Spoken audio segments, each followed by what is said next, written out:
Quem se emocionaria em passar 8 dias almoçando em marmita dentro de um ônibus por mais de 1.600 quilômetros e cruzando as modestas estradas do noroeste de Minas Gerais? Foi exatamente isso que eu fiz dias atrás, ao me incorporar à segunda fase da caravana do ex-presidente Lula.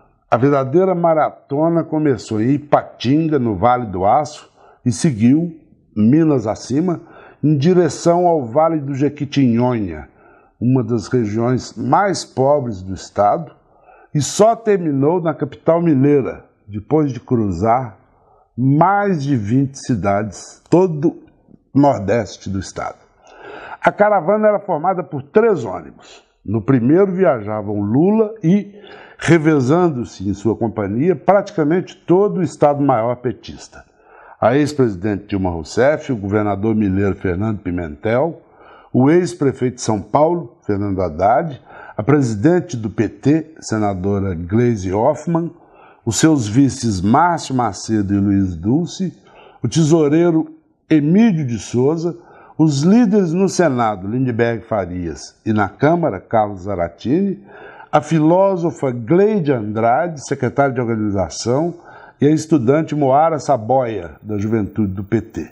Como convidado especial, participava o cientista político Emir Sader, que já tinha acompanhado Lula na caravana anterior ao Nordeste. No segundo ônibus viajavam blogueiros brasileiros e alguns estrangeiros, como os correspondentes da britânica BBC e da venezuelana Telesur. O terceiro veículo transportava a equipe do PT que cuidava da infraestrutura da caravana. Algumas passagens anedóticas arrancaram gargalhadas.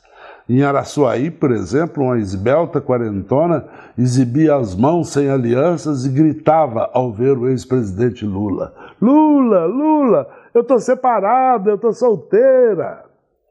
Na fábrica da Coteminas, em Montes Claros, as operárias se abraçaram a Lula e ao patrão, Josué Gomes, filho do empresário Zé de Alencar Gomes, que foi vice do Lula entre 2002 e 2010, e abraçadas a eles, elas improvisaram o refrão: "A gente vê, a gente quer, é Lula presidente e para vice Josué". Mas a passagem mais surreal ficou para o comício de encerramento em Belo Horizonte, quando 10 índios pataxós, pintados e cobertos de penas, ocuparam o palanque para fazer uma dança de proteção ao ex-presidente.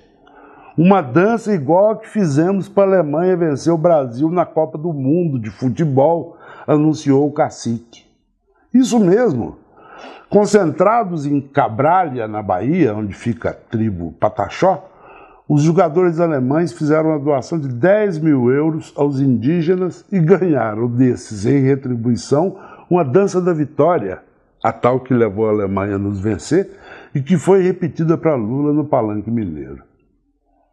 Mas o que mais me chamou a atenção na caravana a Minas, evidentemente, não foram essas anedotas pitorescas. Meu espanto inicial, logo nos primeiros atos públicos, foi o reaparecimento dos jovens, moças e rapazes, em manifestações políticas. Fosse em reuniões convocadas por movimentos sociais, como o MST ou o MBA, movimento MAB, movimento atingido por barragens, ou fossem atos espontâneos, o ressurgimento da juventude me pareceu um negócio altamente alvissareiro. E fazia muito tempo também que eu não via um político, sem qualquer apoio de jornais, rádios e TVs, juntar tanta gente na rua em dias úteis, às vezes sob um sol infernal. Ou à noite, disputando público com os telejornais e com as novelas.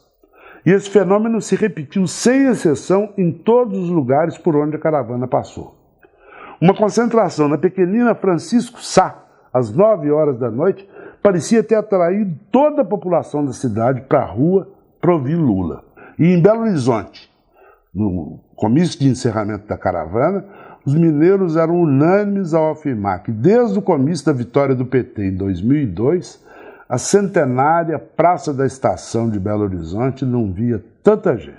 E se as aparências eram animadoras, o conteúdo dos discursos de Lula não ficou a dever.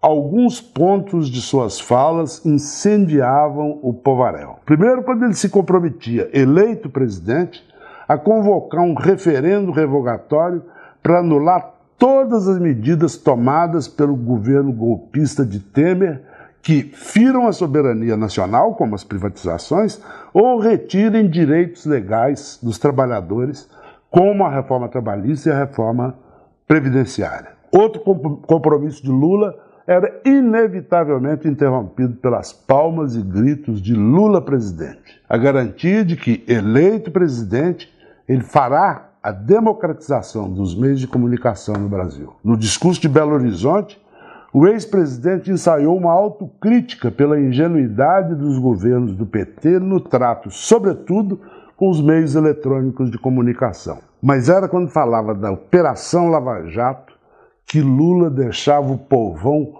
uivando nos bosques, para usar a imagem de Nelson Rodrigues.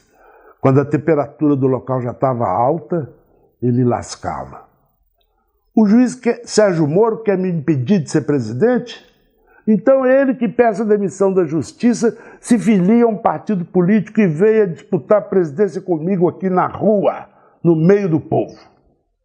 De tanto repetir, Lula acabou criando um bordão que levava as plateias ao delírio. Ele dizia que, em plena semana em que completara 72 anos, ele desafiava os adversários dizendo o seguinte: saibam todos que eu estou fazendo 72 anos, mas estou com um corpinho de 30 e um tesão de 20 anos para fazer política. A energia exibida por ele nesses 8 dias de caravana parece revelar que não se trata de uma fanfarronice. Agora é hora de esperar as caravanas do Norte, do Sul e do Centro-Oeste. Pelo jeito, 2018 promete ser um ano tórrido para a política brasileira.